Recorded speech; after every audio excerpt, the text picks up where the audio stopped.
Hello guys, welcome to RP academy. तो दोस्तों, मैंने आप लोगों को कल बोला था कि इससे थोड़ा सा आगे का पोर्शन हम कल कर लेंगे। तो हमारा मैराथन सीरीज ही चल रहा था, बट आई नो थोड़ा मैं पार्ट्स में इसको कर रही हूँ, तो कोई बात नहीं है।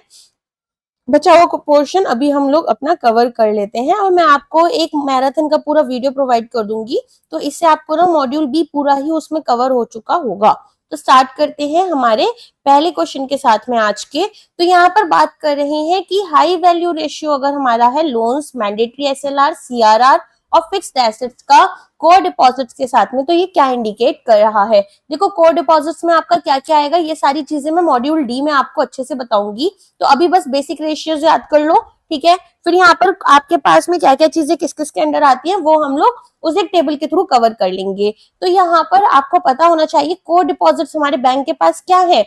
Basically most important part of our funds हैं जो कि स्टेबल है नेचर में। तो अगर हमारा ये रेशियो हाई हो रहा है, ठीक है, इसका मतलब है हमारे पास में यहाँ पर या तो इसकी कमी है, या तो हमारे पास में ये जो एसेट्स हैं, या फिर ये जो हमारे पास में यहाँ पर कंप्लाइंस की चीजें हैं ये बहुत हाई है। तो ये रेशियो हाई होना अच्छी बात तो नहीं है, क्योंकि आप यहाँ पर अपने लिए जो एसएलआर है या जो सीआरआर है इसे तो यूज नहीं कर सकते हो ना किसी और चीज में। तो इसीलिए यहाँ पर हम देखेंगे कि बैंक के ज्यादातर जो इलिक्विड एसेट्स हैं, ठीक है, उनको हम हमारे कोर डिपॉजिट से, हमारे स्टेबल फंड्स के साथ में यहाँ पर फंडिंग कर रहे हैं, जो कहीं ना कहीं रिस्की है, क्योंकि हमारे स्टेबल फंड्स को हम कहाँ यूज करेंगे, हमारे एसेट्स में, उन एसेट्स में यूज करेंगे जैसे हम किसी को लोन्स दे रहे हैं, ठीक है। तो यहाँ पर हमारे लिए कौन सा स्टेटमेंट करेक्ट हो जाएगा, बी हमारा करेक्ट हो जाएगा, राइट। चलो, अब हाई रेशियो है, अगर इंडस्ट्री एवरेज यहाँ पर याद रख लेना। देखो, इंडस्ट्री एवरेज आपसे पूछ सकते हैं कि हाई रेशियो है तो क्या होगा। क्या इन रेशियोज का कोई नाम है? नहीं, इन रेशियोज का ऐसा कोई नाम नहीं है। अगर क्वेश्चन आया भी ना तो आपको अलग अलग तरह के डिपॉजिट्स और चीजें देकर बोलेंगे कि यहाँ पर कोर डिपॉजिट्स वाला रेशियो आपको जो है वो निकालना है, ठीक है। तो ये आपको इस तरह से पता होना चाहिए। नेक्स्ट क्वेश्चन है, स्ट्रेस टेस्टिंग सिनेरियो जो है, ठीक है, इनमें कौन सा स्टेटमेंट बेस्ट इसको डिस्क्राइब करता है जब हम इन्हें कंबाइन कर कर चलते हैं in context of liquidity risk management. तो लिक्विडिटी रिस्क मैनेजमेंट में स्ट्रेस सिनेरियो क्या होगा, एक ऐसी सिचुएशन जहां पर हम ये देखेंगे कि हमारे पास में बेसिकली कुछ ऐसे सिनेरियोज हो रहे हैं जहां पर हमारी जो फाइनेंशियल ऑब्लिगेशंस है, ठीक है, वो हमारी एक्सपेक्टेशन से थोड़ी ज्यादा आ चुकी है। तो आपको यहाँ पर क्या ध्यान देना होगा कि एक सिचुएशन जहां पर only market interest rates are sharply rising sharply, नहीं ऐसा तो नहीं है, हो सकता है इंटरेस्ट रेट शार्प होने से हमें बल्कि फायदा हो जाए। A case where of balance sheet exposure suddenly turn into actual liabilities, आपके पास में जो नॉन फंड था, बैंक ने गारंटी दिया, लेटर ऑफ क्रेडिट था, ये सब अब आपको फंड करना पड़ रहा है। तो ये यहाँ पर हो सकता है, लेकिन केवल एक ही बैंक को अफेक्ट करेगा नहीं। देखो, जैसे कोविड-19 में हुआ था तो हमारी पूरी इकोनॉमी को ही अफेक्ट कर रहा था। अगर सभी बायर्स डिफॉल्ट करें इसका मतलब है कोई बड़ी प्रॉब्लम आई है। फिर तीसरा बोल रहे हैं एक ऐसा सिनेरियो जहां पर सिस्टमिक मार्केट रिस्क देखने के लिए मिल रहा है कि भाई सारे ही बैंक्स यहाँ पर हमारा डिफॉल्ट वाली सिचुएशन में या बैंकरप्सी या फिर खराब हालत में है, और बैंक के लॉस हो रहे हैं मेजर फंडिंग सोर्सेस के, जो बैंक के मेजर फंडिंग सोर्सेस थे वो यहाँ पर उनके हाथ से जा रहे हैं। ये सिनेरियो बन सकता है, ठीक है। तो यहाँ पर सी जो है वो आपका आंसर हो जाएगा। तो आपके पास में दो सिनेरियोज होते हैं स्ट्रेस टेस्टिंग में, और इनको हम मिलकर कंबाइन करते हैं। एक होता है केवल और केवल आपका इंटरनल बैंक का, जैसे बैंक के पास में जो सोर्सेज आ रहे थे, यहाँ पर मान लो रेप्यूटेशन रिस्क आ गया तो कस्टमर्स ने विड्रॉ करना शुरू कर दिया फंड्स को। दूसरा क्या हो सकता है, मार्केट वाइड हो सकता है, जहां पर हमारा जो मार्केट है, ठीक है, मार्केट में लिक्विडिटी की कमी आ गई है। और तीसरा क्या हो सकता है यहाँ पर कि बैंक और मार्केट तीनों दोनों में ही प्रॉब्लम आ रही है। तो हम स्ट्रेस में ना ये तीनों सिनेरियोज लेकर चल रहे होते हैं, जहां पर हम केवल और केवल बैंक वाला देखेंगे, केवल और केवल मार्केट वाला, और हमारा बैंक प्लस मार्केट वाला देखते हुए चलते हैं, ठीक है। अब आपसे नेक्स्ट क्वेश्चन पूछ रहे हैं, कौन सा स्टेटमेंट है जो कि बेस्ट डिस्क्राइब करता है की requirement of a well structured contingency funding plan. Contingency funding plan में आपके पास क्या आता है, कंटिजेंसी फंडिंग प्लान में हम ये देखते हैं कि इन फ्यूचर होने वाले लिक्विड स्ट्रेस से हम अपने आप को कैसे बचा सकते हैं, ठीक है। तो यहाँ पर हमें आइडेंटिफाई करना होगा कि भाई कंटिजेंसी फंडिंग सोर्सेस क्या है, और यहाँ पर हम इनको रियलिस्टिकली कैसे ड्रॉ कर सकते हैं। दूसरा यहाँ पर एस्केलेशन और प्रायोरिटाइजेशन करते हैं प्रोसीजर्स का, ताकि एक्शंस जो है उन्हें हम ट्रिगर कर सके प्रॉम्प्टली इन अ क्राइसिस।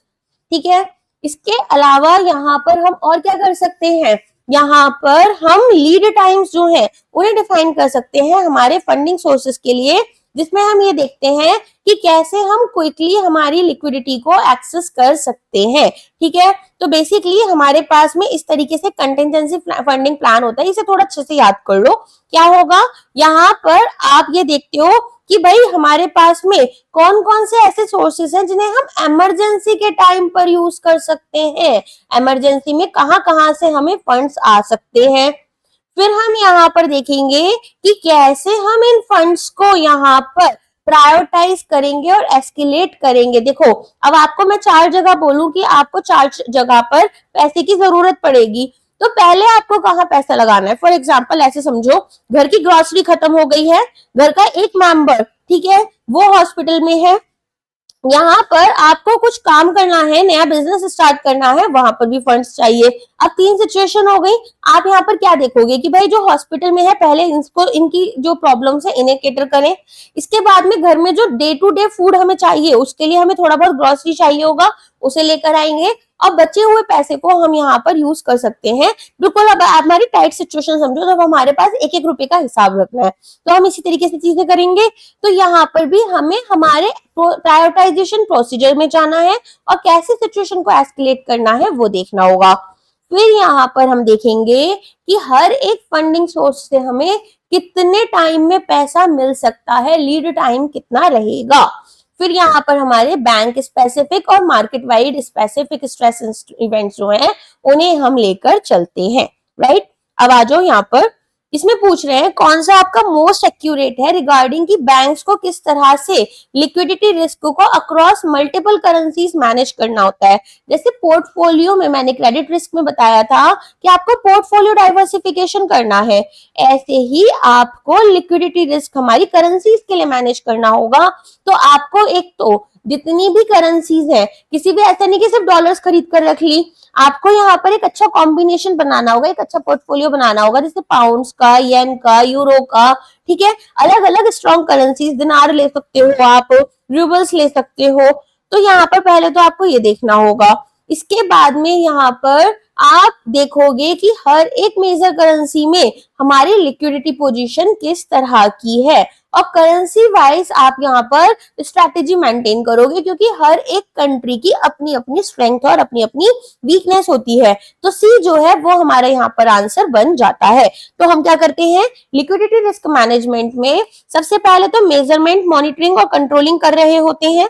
ठीक है, तो यहाँ पर हमारी जो लिक्विडिटी पोजीशंस है उन्हें हम चेक करते हैं कि भाई हमें यहाँ पर कहाँ से बेसिकली कौन कौन सी करेंसीज हमारे पास है, कंट्रीज किस तरह परफॉर्म कर रही हैं और करेंसीज कैसे परफॉर्म कर रही हैं। इसके बाद में हम यहाँ पर मैच्योरिटी और पोजीशन स्टेटमेंट्स बनाते हैं। जैसे हमारे पास ओपन पोजीशंस होती हैं, net overnight open positions limit होती हैं हमारे पास में, फिर यहाँ पर हमारे पास स्टॉप लॉस लिमिट्स होती हैं। तो हम वो सारी चीजें देखेंगे, अकॉर्डिंगली हमारी पोजीशंस देखेंगे कि हमारे पास क्या क्या पोजीशंस है, और यहाँ पर जो हमने करेंसीज को ट्रेड करा है, मान लो कोई कॉन्ट्रैक्ट है, तो कॉन्ट्रैक्ट यहाँ पर कब मैच्योर हो रहा है। फिर इसके बाद में बैंक्स यहाँ पर अपनी एनालाइज करते हैं करेंसी वाइज स्ट्रेटेजीज को, कि भाई हर एक करेंसी के लिए हमारी क्या स्ट्रेटेजीज है। तो यहाँ पर स्ट्रेसिंग करोगे आप, और साथ में सभी करेंसीज का देखोगे कि कौन सी करेंसी कैसी सिचुएशन में किस तरह परफॉर्म कर रही है। ठीक, चलो नेक्स्ट क्वेश्चन है, आपसे पूछा कौन सा एक की फीचर नहीं है या रिक्वायरमेंट नहीं है रोबस्ट मैनेजमेंट इंफॉर्मेशन सिस्टम का लिक्विडिटी रिस्क मैनेजमेंट में। तो हम यहाँ क्या देखते हैं, हम यहाँ पर देखेंगे कि बैंक्स जो है, ठीक है, वो सोली फोकस कर रहे नहीं होते हैं हमारे हिस्टोरिकल डेटा पर। देखो, मैनेजमेंट इंफॉर्मेशन सिस्टम क्या करेगा, ये करेंटली यहाँ पर क्या चल रहा है वो सारी चीजें देखता है, रिस्क को मॉनिटर करता है, और हमारे जो सीनियर मैनेजमेंट है उन्हें रिपोर्ट करता है। मैंने आपको ये वाली बात काफी बार बताई है। तो यहाँ पर इनको टाइमली और फॉरवर्ड लुकिंग लिक्विडिटी पोजीशंस बतानी होती है, सारी रिपोर्ट्स देनी होती हैं, और सभी करेंसीज को आप कवर करोगे जो हमारा बैंक डील कर रहा है। इसके बाद में आप यहाँ पर एग्रीगेटेड डेटा भी प्रोवाइड करते हो और ग्रेन्युलर डेटा भी प्रोवाइड करते हो। भाई ये देखते हो कि कैश फ्लो प्रोजेक्शंस कैसे हैं, इन फ्यूचर हमें कितनी इनकम हो सकती है, कितने एक्सपेंसेस हो सकते हैं, स्ट्रेस टेस्ट के थ्रू देखते हो कितना लॉस हो सकता है। फिर ये बोल रहे हैं सोली आप हिस्टोरिकल डेटा पर यहाँ पर फोकस्ड हो। हिस्टोरिकल डेटा यूज करते हुए आप ये देखते हो कि फ्यूचर में हमारे पास क्या लॉसेस हो सकते हैं, लेकिन आप केवल हिस्टोरिकल डेटा पर फोकस रखोगे तो करेंटली सिचुएशंस और फ्यूचर में होने वाले रिस्क को कैसे कैटर करोगे, तो ये स्टेटमेंट गलत हो जाएगा। ठीक है, तो एक इफेक्टिव एमआईएस जो है वो यहाँ पर टाइमली और फॉरवर्ड लुकिंग इन्फॉर्मेशन की ध्यान देता है, फ्यूचर में क्या चीजें हो सकती हैं, ताकि प्रोएक्टिव एक्शन ले पाओ। प्रोएक्टिव एक्शन क्या कि कोई चीज होने से पहले पहले आप उसके लिए क्या चीजें कर सकते हो ताकि लॉस आपका कंट्रोल रहे या रिस्क आपका मैनेज्ड रहे। फिर लिक्विडिटी पोजीशंस को आप कवर करते हो सभी करेंसीज में, और यहाँ पर आप सब्सिडरी और ग्रुप बेसिस पर चीजें प्रोवाइड करते हो। कंटेंजेंट और एमर्जिंग रिस्क जो है वो आप इंक्लूड कर कर चलते हो। ठीक है, नेक्स्ट क्वेश्चन क्या है, बाजिल 3 में ये पूछ रहे हैं कैसे कैलकुलेशन जो है हमारे रिस्क वेटेड एसेट्स की उसे हम चेंज कर सकते हैं कंपेयर टू बाजिल 2। तो देखो बाजिल 3 में और बाजिल 2 में क्या डिफरेंस था ये आपसे पूछा जा रहा है। अब बाजिल 3 जब आया ना तो यहाँ पर उन्होंने बात की कि हमें मिनिमम फ्लोर वैल्यूज लेकर चलनी है। अब देखो हमारे पास दो वैल्यूज होती हैं, एक होता है सीलिंग और एक होता है फ्लोर। आपके सर के ऊपर पंखा है ना, पंखा किस पर लगा है, सीलिंग पर लगा है, तो ये हो जाती है आपकी हाईएस्ट लिमिट। और मिनिमम वाली कौन सी होगी, लोएस्ट कौन सी होती है, फ्लोर वाली होती है। तो यहाँ पर हमारे पास ये देखा जाता है कि कितना आपका मिनिमम फ्लोर होना चाहिए रिस्क वेट्स के लिए, ताकि बैंक की जो एबिलिटी है कि वो यहाँ पर और लो रिस्क वेट असाइन नहीं कर दें किसी पर्टिकुलर कैटेगरी में। ठीक है, तो इससे हमें बच जाते हैं। देखो बैंक वरना क्या करेंगे, यहाँ पर मान लो 20% का रिस्क वेट एसेट है, वो बैंक दिखाएंगे 10%, क्यों, ताकि कम कैपिटल साइड में रखनी पड़े। तो इसीलिए इसी चीज से खुद को बचाने के लिए हमने मिनिमम फ्लोर लिमिट लगा दी है अलग अलग कैटेगरीज के ऊपर।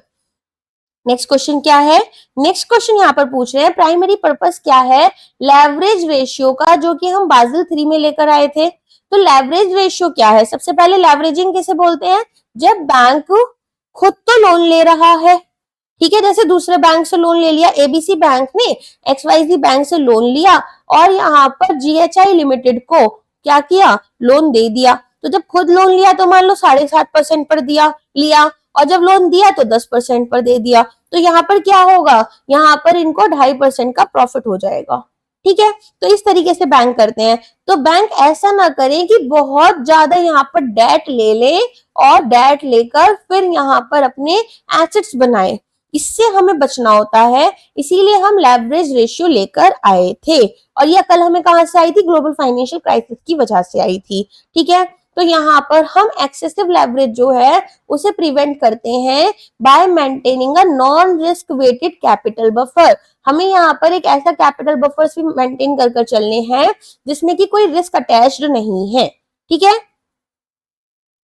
नेक्स्ट क्वेश्चन है कौन से न्यू रेशियोज हमने इंट्रोड्यूस किए हैं बाजिल 3 में ताकि हम लिक्विडिटी रिस्क मैनेजमेंट को स्ट्रॉन्ग कर पाए।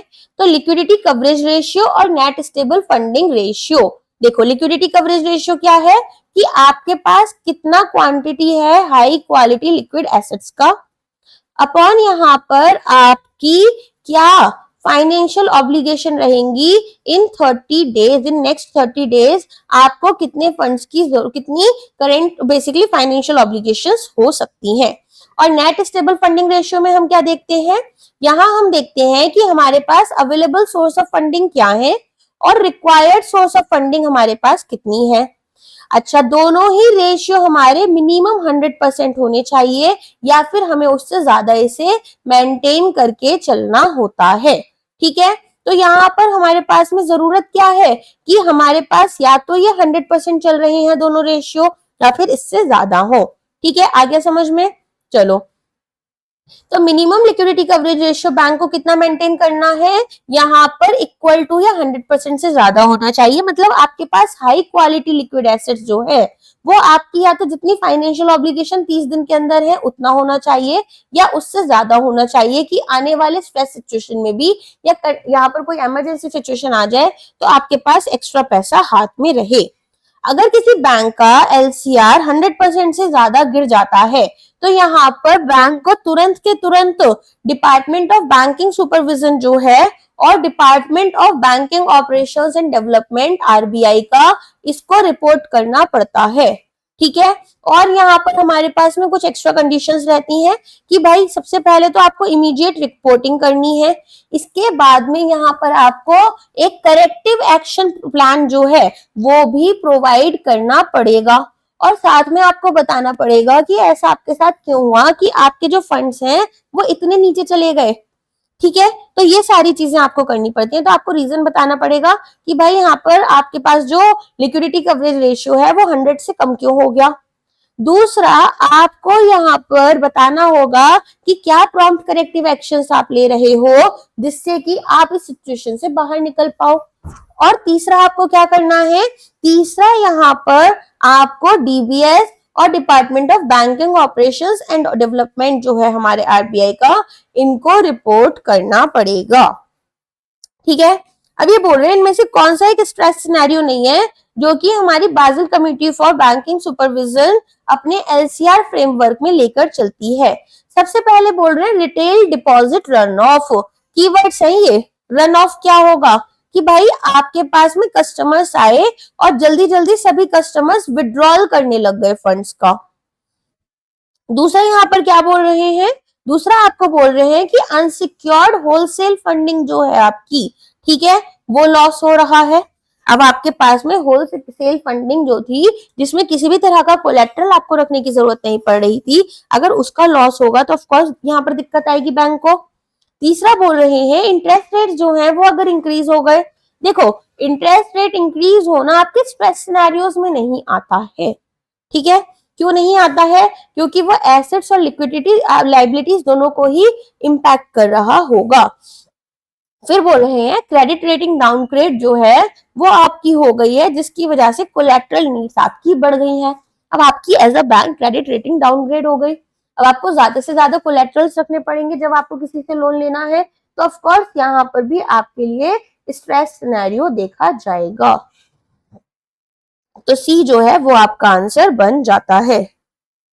नेक्स्ट क्वेश्चन है बाजिल 3 लिक्विडिटी रिटर्न्स के लिए कि जब हम यहाँ पर कुछ भी सबमिट करेंगे क्वार्टरली, ठीक है, इन रिपोर्ट्स को, तो क्या हमें जरूरत पड़ती है।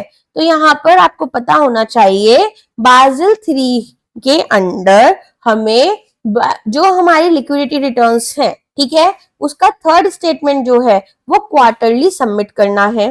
ठीक है, अब देखो ये ना एक टेबल होती है, इसको ना टेबल बनाकर आप याद कर सकते हो। क्यों, क्योंकि इसमें मैक्सिमम चीजें मंथली हैं, बस एक ही आपकी स्टेटमेंट है जो कि आपकी क्वार्टरली जाती है, वो है अवेलेबल अनएनकम्बर्ड एसेट्स की। अनएनकम्बर्ड एसेट्स कौन से होते हैं ये भी मैं आपको बता चुकी हूँ, जिसके ऊपर कोई भी लीगल ऑब्लिगेशंस नहीं है। ठीक है, फ्री एसेट्स हैं, आप इन्हें कभी भी अपना यूज कर सकते हो, कोई भी कंप्लाइंस के अंडर ये नहीं आते हैं। ऐसा नहीं है कि भाई इस पर कोई केस चढ़ा हुआ है या कोई आपने से RBI के अकॉर्डिंग अपनी कंप्लाइंस में लगा कर रखा है, ऐसा कुछ नहीं है। तो आपके BLR 1 स्टेटमेंट में क्या किया जाता है, यहाँ पर आपको ये मंथली सबमिट करनी है और रिपोर्ट करना होता है 15 दिन के अंदर अंदर। ठीक है, अगर हम बात करें स्टेटमेंट 2 की, तो ये हमारी फंडिंग कंसंट्रेशन बताती है कि भाई हमने जो हमारे पास फंड्स आ रहे हैं वो कहाँ कहाँ कंसंट्रेटेड है, कहाँ कहाँ से हम फंड उठा रहे हैं। ऐसा तो नहीं बहुत ज्यादा कंसंट्रेटेड है किसी एक पर्टिकुलर सोर्स पर या दो के ऊपर, ये भी हम मंथली प्रोवाइड करते हैं और 15 दिन की हमारी रिपोर्टिंग टाइमलाइन होती है। फिर यहाँ पर हमारे पास BLR 3 होती है जो हम क्वार्टरली यहाँ पर देते हैं और ये हमारी 1 महीने के अंदर सबमिट होती है। BLR 4 जो है ये हमारी अगेन हम मंथली रिपोर्ट बनाते हैं, एक पूरे महीने की रिपोर्ट बनाएंगे और यहाँ पर 1 महीने के अंदर अंदर इसे सबमिट करना है, बाकी को हमें 15 दिन के अंदर सबमिट करना है।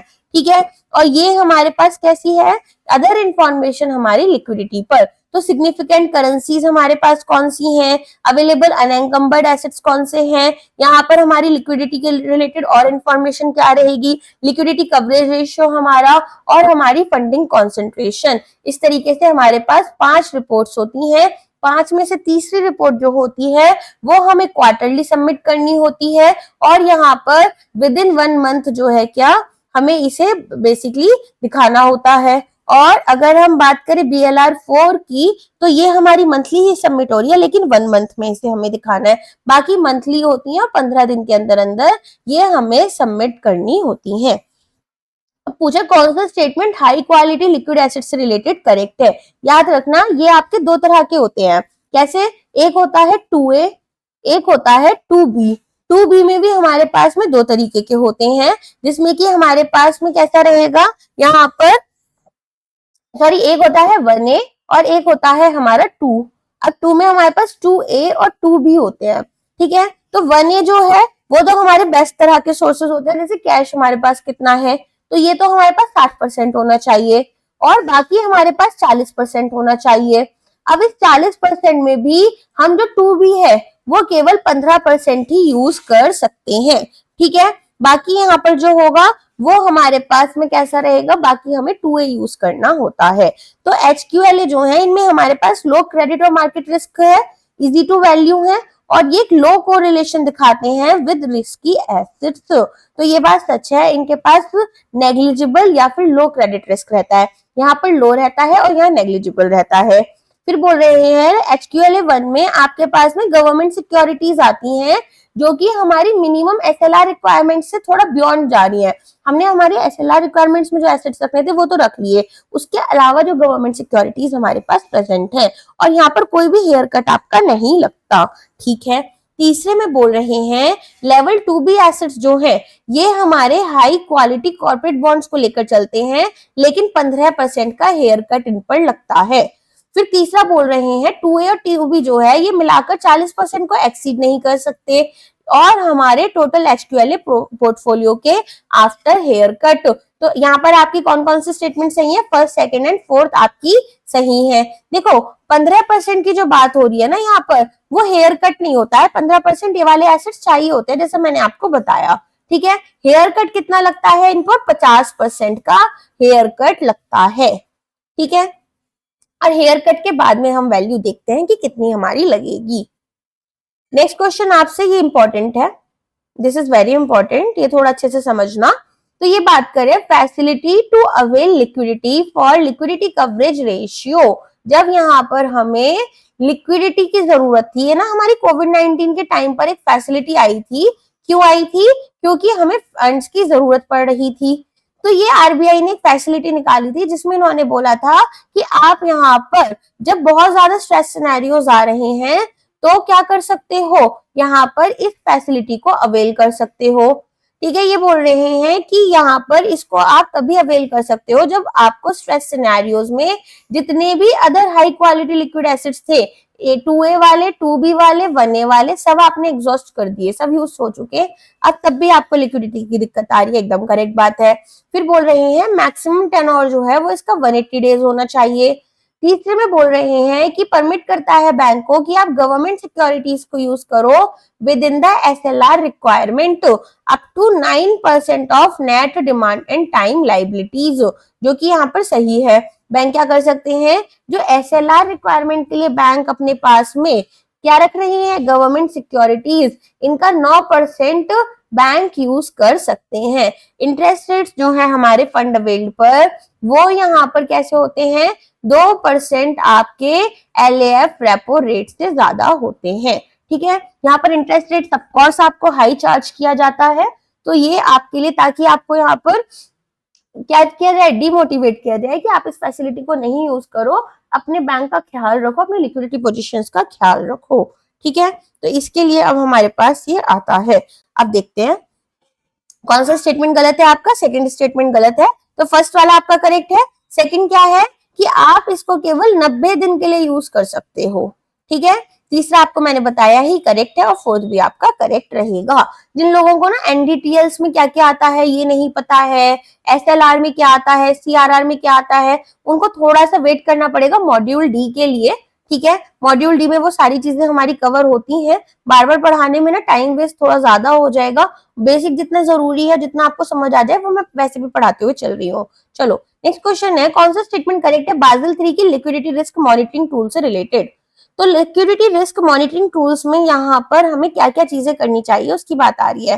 कॉन्ट्रेक्चुअल मैच्योरिटी मिसमैच मैट्रिक जो है, ये यहाँ पर टाइमिंग गैप देख रही है। कॉन्ट्रेक्चुअल लिक्विडिटी इनफ्लोज, इनफ्लो होता है इनकम और आउटफ्लो होता है एक्सपेंसेस, ताकि हाईलाइट कर पाए पोटेंशियल लिक्विडिटी नीड्स को। तो करेक्ट है। कंसंट्रेशन जो हो रही है हमारे फंडिंग मैट्रिक की, ये इंश्योर कर रही है कि बैंक्स बहुत ज्यादा डिपेंड ना करें किसी सिंगल फंडिंग सोर्स पर और यहाँ पर या काउंटर पार्टी या करेंसी पर। तो जैसा मैंने आपको बताया था, ऐसा ना हो कि हम बहुत ज्यादा अपने डिपॉजिट्स पर ही फोकस्ड हैं या फिर किसी एक पर्टिकुलर करेंसी के ऊपर ही डिपेंडेंट है या फिर किसी एक कॉर्पोरेट को ही सारे लोन्स देते जा रहे हैं। ऐसा कुछ नहीं करना है। तो ये स्टेटमेंट भी करेक्ट है। हम यहाँ पर कोशिश करते हैं कि हम इन पर बहुत ज्यादा डिपेंड ना हो जाए। अवेलेबल अनएम्बर्ड एसेट्स मैट्रिक जो है, ये यहाँ पर ये देखती है कि कितने हमारे पास लिक्विड एसेट्स अवेलेबल हैं सिक्योर्ड फंडिंग के लिए। तो ये भी बात सही है, मैंने बताया ये हमारे किसी भी तरह का लीगल एक्शन इन पर नहीं लगता। तो जब लीगल एक्शन नहीं लग रहा है तो ऑफकोर्स हमें यहाँ पर कहीं ना कहीं ऐसा है कि हम इनको यूज कर सकते हैं, है ना, आगे फंडिंग्स वगैरह लेने के लिए। नेक्स्ट क्वेश्चन क्या है आपका? नेक्स्ट क्वेश्चन है यहाँ पर कि जो एलसीआर है बाय सिग्निफिकेंट करेंसी मैट्रिक, ये मैंडेट करती है कि बैंक सेपरेट एलसीआर हर एक करेंसी के लिए भी मेंटेन कर चलें। तो ये स्टेटमेंट हमारी गलत है। हर एक करेंसी के लिए नहीं, सिग्निफिकेंट करेंसीज, इंपॉर्टेंट करेंसीज, ठीक है। अब यार ऐसा है ना, कितनी ज्यादा कंट्रीज हैं, आपको भी पता है 200-300 कंट्रीज होती हैं। अब सारी की सारी तो इंपॉर्टेंट नहीं है। आप टॉप इकोनॉमीज की करेंसीज को अपने पास सिग्निफिकेंट करेंसीज में रखोगे जो कि स्टेबल चल रही हैं, ठीक है। चलो, मार्केट रिलेटेड मॉनिटरिंग टूल्स जो हैं वो हाई फ्रीक्वेंसी मार्केट डेटा को यूज करते हैं और अर्ली वार्निंग इंडिकेटर्स प्रोवाइड करते हैं लिक्विडिटी रिस्क का। तो ऑफ कोर्स यहाँ पर market related monitoring tools micro seconds तक का रिपोर्ट आपको प्रोवाइड कर रहे हैं कि भाई यहाँ पर चीजें किस तरह से चल रही हैं। अकॉर्डिंगली अगर कोई सिचुएशन आने भी वाली है तो आपको पहले से पता चल जाएगा। और ये हेल्प किस में करता है? मॉड्यूल सी में पढ़ने वाले ट्रेजरी ऑपरेशंस में, जहां पर बैंक बहुत बड़े अमाउंट्स के साथ में डील कर रहा होता है, ठीक है। तो आपका ए स्टेटमेंट जो है वो ए आंसर करेक्ट हो जाएगा।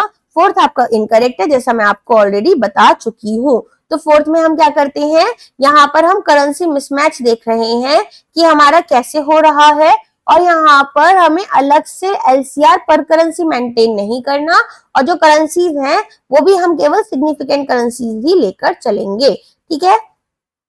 नेक्स्ट क्वेश्चन है, एनएसएफआर गाइडलाइन से रिलेटेड कौन से स्टेटमेंट्स करेक्ट है? ये हमारा पहले इंप्लीमेंट होना था 2018 में, लेकिन फिर कोविड-19 के चक्कर में अक्टूबर 2021 तक चला गया था। सेम सिचुएशन हमारे एलसीआर में हुई थी, ठीक है। एनएसएफआर जो है वो इंश्योर करता है कि बैंक एक स्टेबल फंडिंग प्रोफाइल भी अपनी मेंटेन कर चलें, जो उनके एसेट्स और ऑफ बैलेंस शीट एक्सपोजर को ध्यान में रखकर बनाई गई है। ऑफ कोर्स यहाँ पर हम ये देखते हैं कि हमारे पास स्टेबल फंडिंग कहां से मिल सकती है। फिर ये बोल रहे हैं ये केवल इंडियन बैंक्स पर लगती है, वो भी सोलो लेवल पर, ना कि कंसोलिडेटेड लेवल्स पर।